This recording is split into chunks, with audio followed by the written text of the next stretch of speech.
Hey, today's video I'm going to go over how I do my golds usually, or any type of metallics on my little miniatures right here. Going to be showing off some Monster Apocalypse, so hope you enjoy this video. Let's get into it.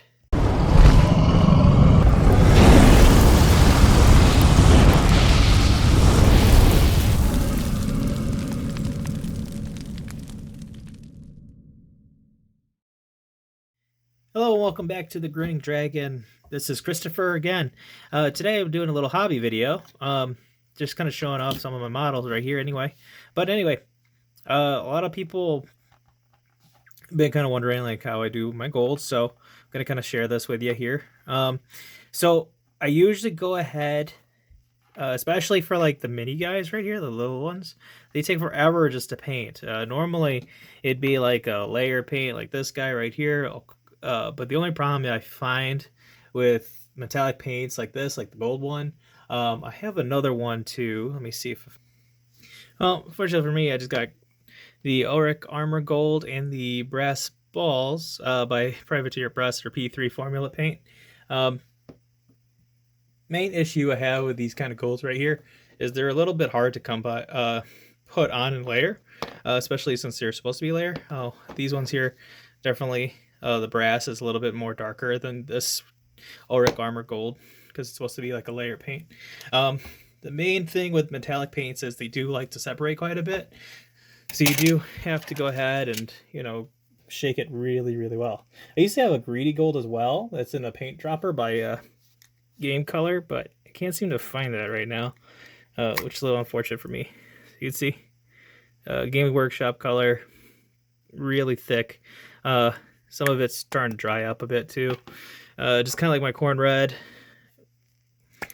Just Corn Red's pretty dried up. I don't get what's going on with these ones.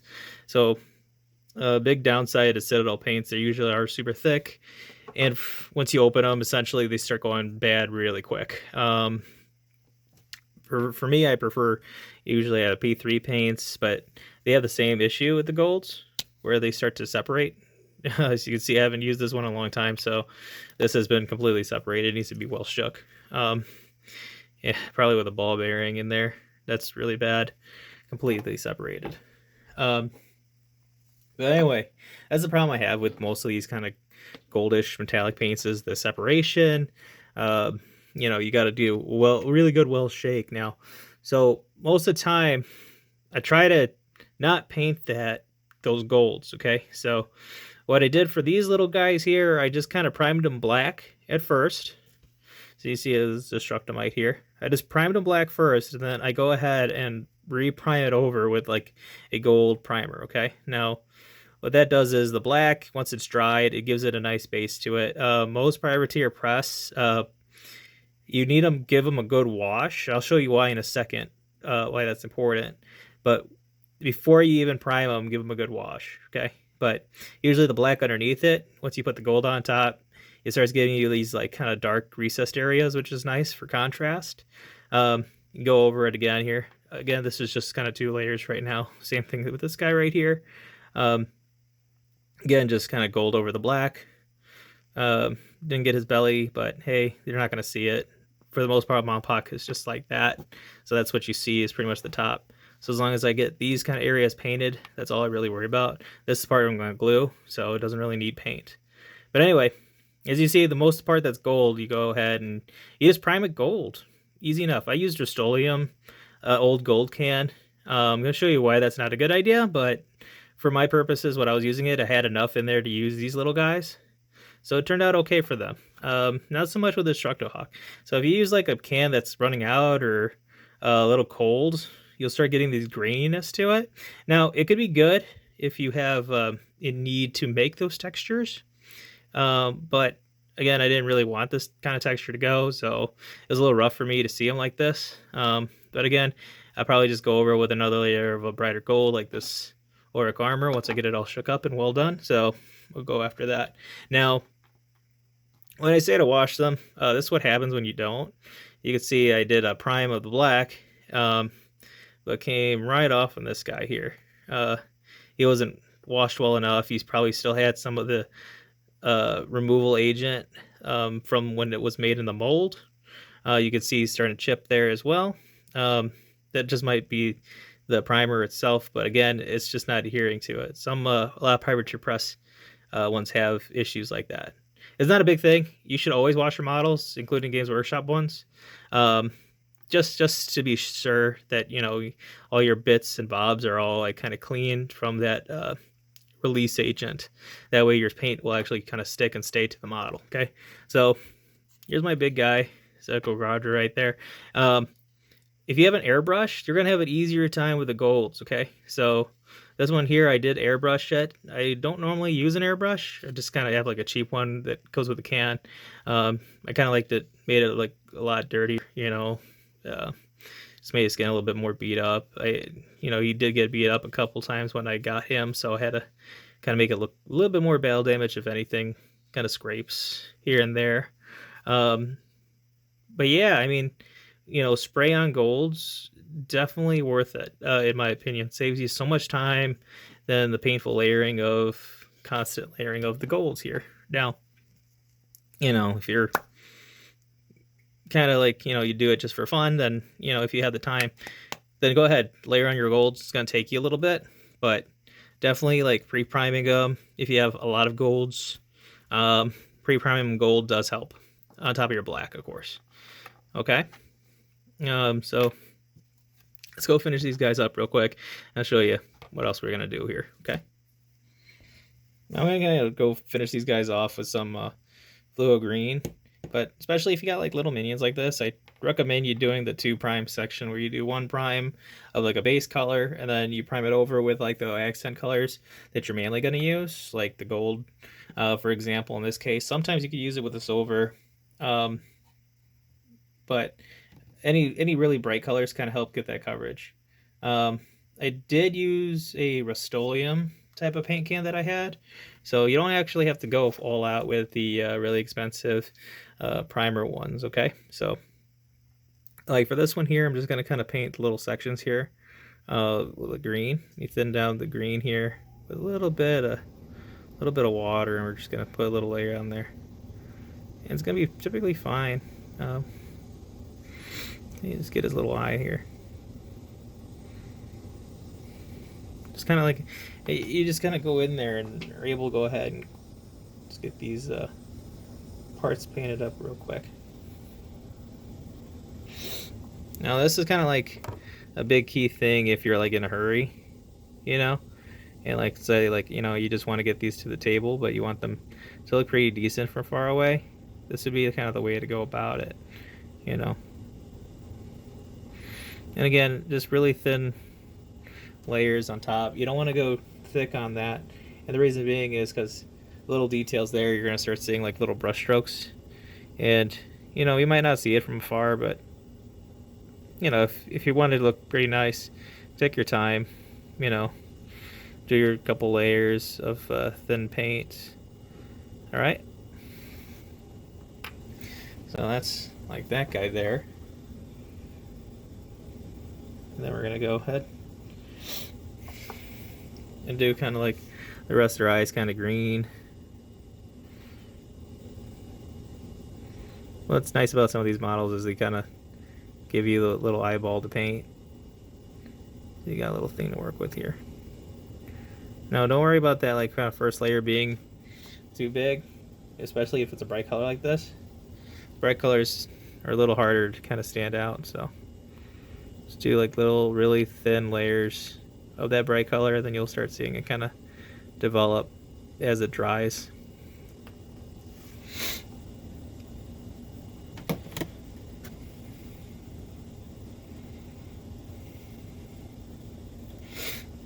But yeah, see, it's like,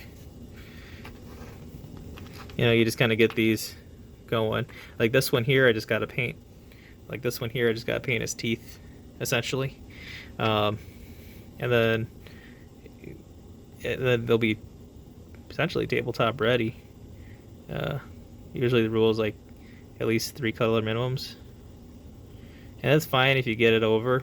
I mean, my idea is to get like a little bit of glow on it, so if I get some thin paint around the eyeball, that's typically fine by me. This then it just kind of looks like he has like glowing eyes instead. So I'm just kind of trying to get that.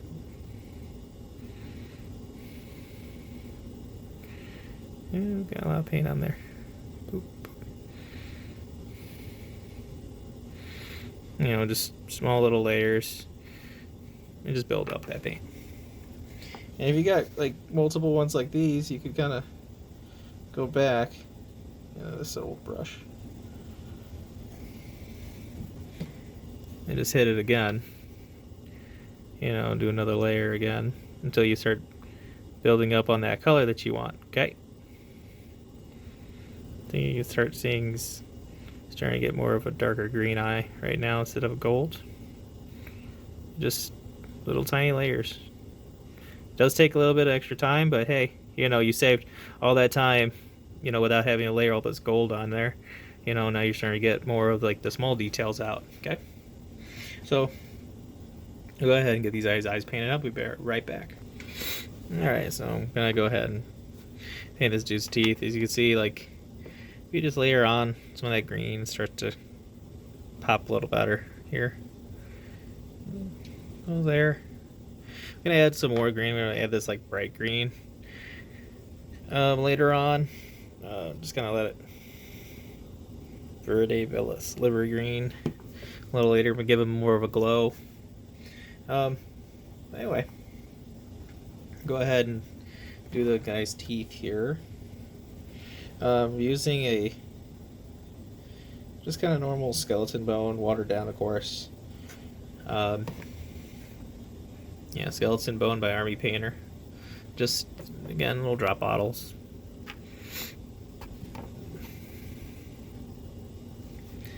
So then you just kind of add it on there. Now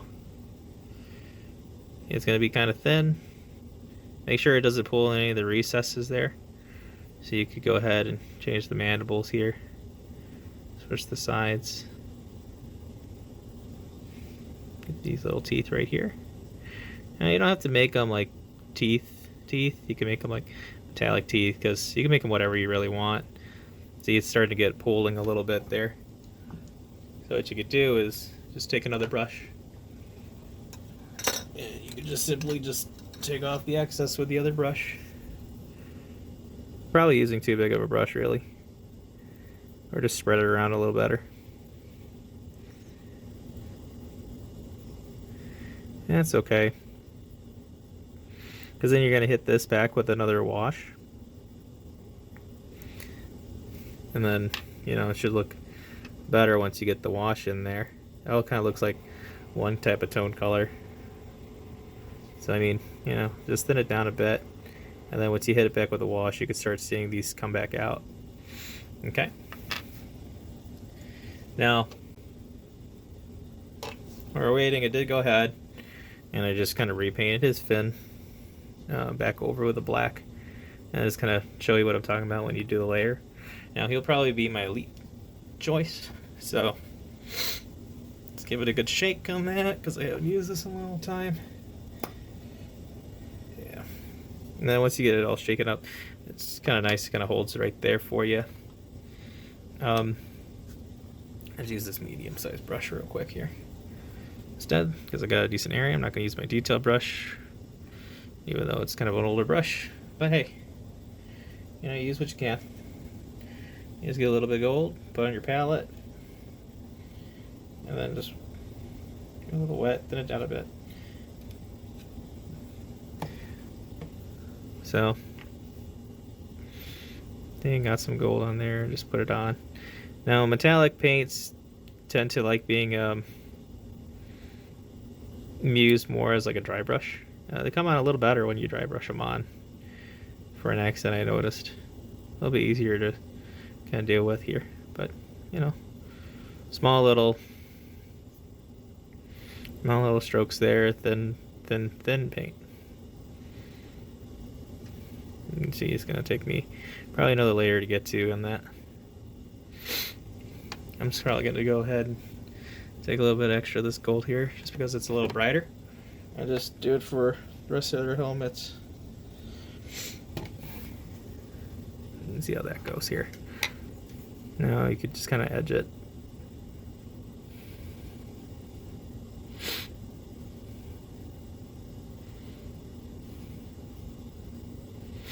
And you see, this is kind of what I'm talking about, this like dark edge right there. It's kind of nice when you do the first prime in the black.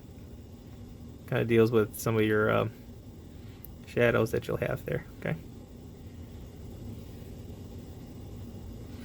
Now I'm probably just going to go over the edges really with like another silver. Just because usually, you know, you don't want it to be all just kind of monotone. There, starting to pop a little bit better.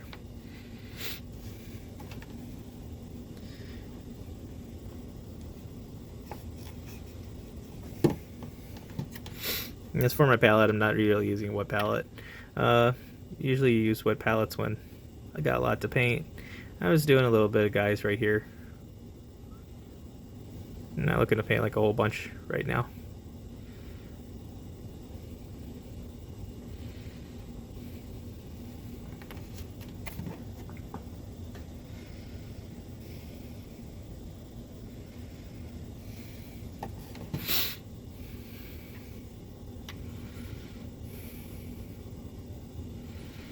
You can see this one's kind of rough around that end there, so it's gonna give this guy a little bit more texture. I really want to go over with the thin paints here.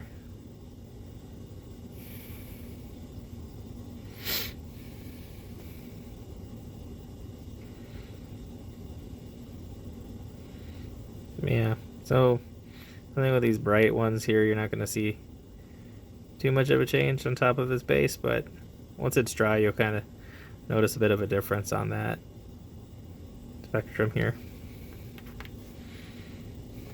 Add a little bit more to that.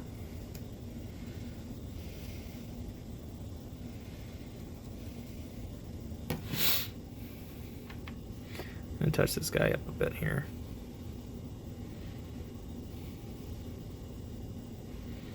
You got a little bit more green on them. Just gonna do the high parts here.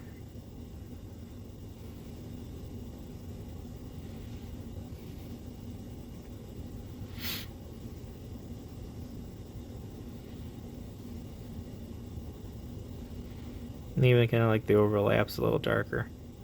Just kind of want to get the higher portions.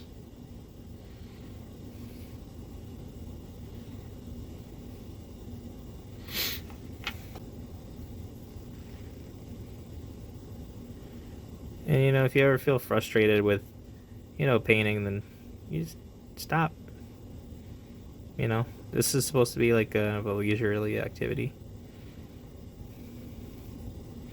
And you put your little monsters on the board when you play some Monster Apocalypse and stuff. So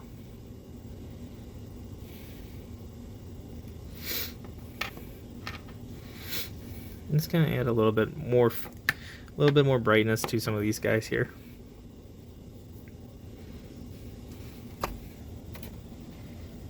A lot of people tend to like using stronger tones for their shading, like Nolan Oil, for example. It's a strong black tone. That's just black paint, some blue inks. Blue tones typically are better when you do like silver colors, usually. At least that's what I kind of like them.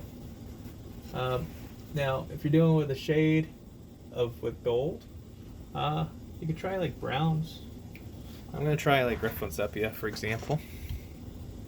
So I'm kind of want a little bit muddier on mine. So get one of this shaken up on that. Now these are very old washes I had. Just kind of load them up on your brush. Yeah, you just kind of want to get like little dark spots, like barely around his teeth. You know, like this portion here, just because you give a little bit more definition.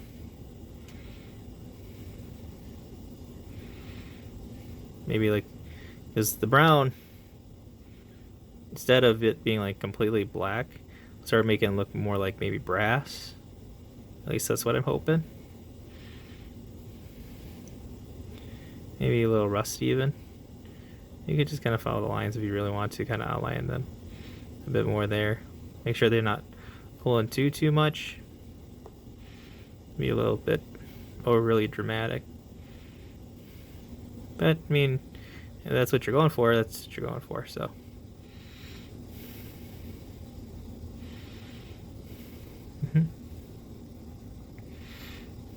Let that kind of dry there for a second. And just a little dab. Just add to the teeth. Spread it out, not to let pull too much in the teeth. Oops. Get with the eyes. Just kind of good. Just a little bit. Just like in the little extra recesses here. Don't like hit the really bright spots with it. I wouldn't do that, you know, but some people just watch the whole model and, you know, that's fine too. You could do that. Now I could go ahead and hit this area, you know, as you can see his little folds in his back. So in this case, yeah, I would go ahead and take some of this brown here and just kind of move on through like this here, and just kind of make sure focusing on these, evenly distributing it throughout the flaps here. Make sure it's not like pulling all to one location. Let's give it a little bit more depth, give this kid a little bit more pop. Especially with these like kind of flabby folds they got. Definitely does help. So you can go a little extra there. It's okay if you want like a dramatic shadow. You know, make sure you get like back here where the armor pretty much connects to the skin. A little belly right there. A little bit here in this crevice. Just depends on how, you know, dark you're really wanting it.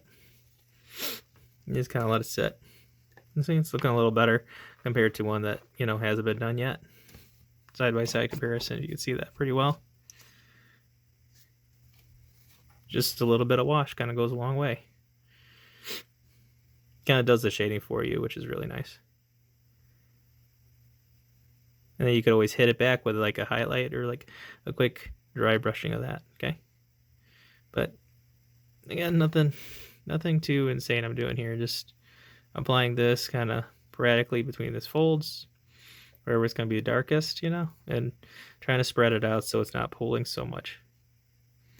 Like, you know, you don't want it like overly pulled in there, because then it'll start looking a little bit like, I don't know, not undesirable for me. You know, just kind of spread it out a little bit more. Again, you can make these darker if you want. And it shows the brown just because their skin's kind of like a weird tan color. So it's kind of gives you that unsettling. Now, this guy here is going to hit it right here between these folds here. So you can see I got quite a bit. Just kind of wipe some of it off back in the pot. And then just kind of go back over here. And just kind of hit this guy. Like right around here in this lower part. And we'll dye the some of the gold. That's fine. It could look like it's been either dirtied or starting to rust a bit. And you can hit with the teeth. So here's what I did. So you could get those little crevices in the teeth there. Comes in. Make sure not to pull, because you can see there's some fine little teeth in there. And if it pulls, it's not going to look as good there. So see, not so bad. Just don't let it overly pull. And not open. So like those guys here, you can put more detail into that if you want. You see him, I did like his teeth similar to that, and then I hit it back with a white.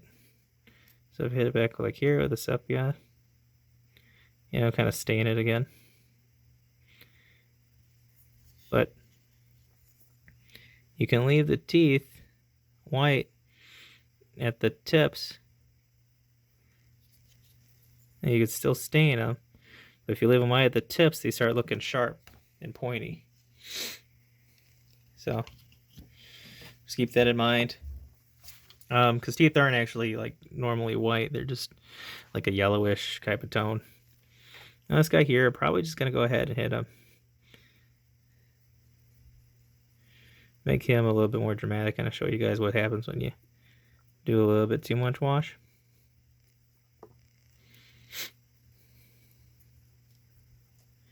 Because usually I go ahead and you can wash the whole model. That's typically fine. This guy got a lot of texture to him. So, see?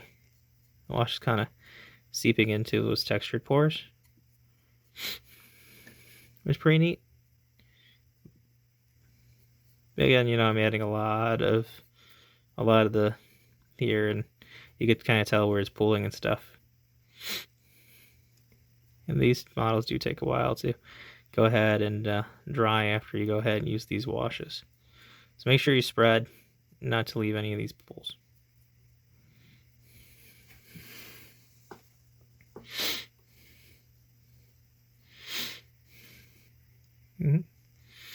Nice and easy. Okay. You see, it adds a little bit more depth to kind of like their little folds when you do that. And then we'll kind of let them dry for a bit, and get back to it once it's all dried up. And a couple of them dried pretty well. So this guy here, you can see he's a little better. The folds.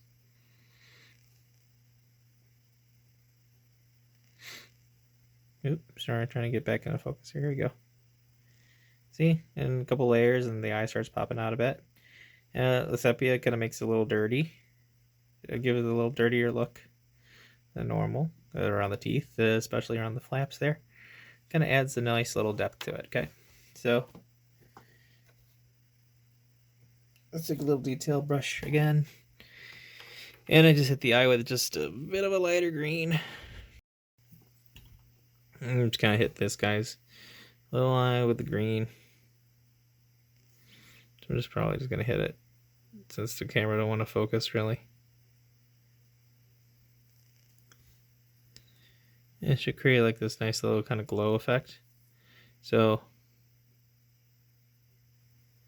and not a whole lot, just a little bit. Now you could go ahead and get around these edges right here and just let it kind of glow a bit more. Just kind of thinly put it on so it's kind of like subtle. You could also dry brush it on. If you put too much, just kind of wipe it away real quick like that. It should give you more of like kind of a glowing effect. So that's why you put like a little bit of a lighter color on there. And you could put like one dab of white in the center there, and that'll kind of give it more of a pop. But see, like this thing didn't take me too long to make. Especially if you got like a bunch of, if you're like at a horde army and you gotta do that, and you got a lot of trim to do, just prime it, the color of the trim, and then on top of like maybe black or gray, and then just go ahead and paint the model. Again, this was gold as well, and this brown right here, and so was the green, and it pops up really well. So go ahead and give that a shot, guys. Again, you don't have to go full out with like a hobby spray paint. You can if you want. I just use Rust-Oleum mainly, just flat black, and then I use like a gold, any type of gold really. I just kind of use like a regular style gold. I think it's a little bit darker than normal, so you could kind of layer on brighter golds to them. But yeah, just let me know what you think, guys. I hope this video was a little helpful for you. I'll go ahead and next video we'll get talking about more about Monpok, and let's get that going. All right. Very excited to get to it. If you haven't already, follow me on Instagram. Also hit that like button if you like videos like this, and subscribe to my channel. That way you could go stay up to date for future updates, future gameplay, and of course more miniature painting kind of like this here. Hopefully this helps you. If it does, thank you for watching, and until next time, guys, don't forget to never stop smiling. Bye-bye.